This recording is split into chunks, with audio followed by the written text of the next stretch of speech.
Hey guys, this is Victor with DIY Time Tech, and in this video I'm going to share with you how I was able to fix my AC thermostat.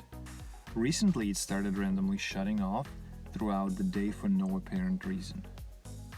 Thermostat would start working fine at first, and then after some time it would completely shut off and the air conditioner would stop blowing cold air. It would be off for some time and then all of a sudden it would turn back on and the cold air would start blowing again.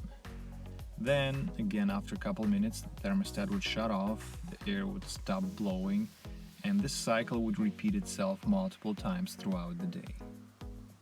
After quick troubleshooting, it turned out that the issue was not related to the thermostat itself, but instead it was caused by clogged air conditioner drain pipe. Normally, water generated from condensation inside of the AC unit flows through this pipe into the wall and then to the outside of the house. Sometimes mold or mildew starts growing inside, which can completely clog up the drain pipe. As a result, water starts slowly backing up and overflowing the drain pipe.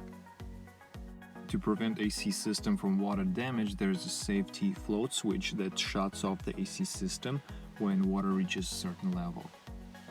So if you are having similar issue, you can clean the drain pipe using a shop vacuum or a wire toilet clog remover.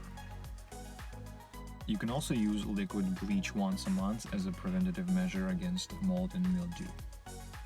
After you do this, make sure to run your AC for at least half an hour to completely flush bleach from the drain pipe.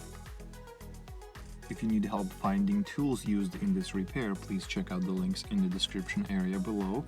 I hope this video was helpful. Thank you for watching and have a nice day.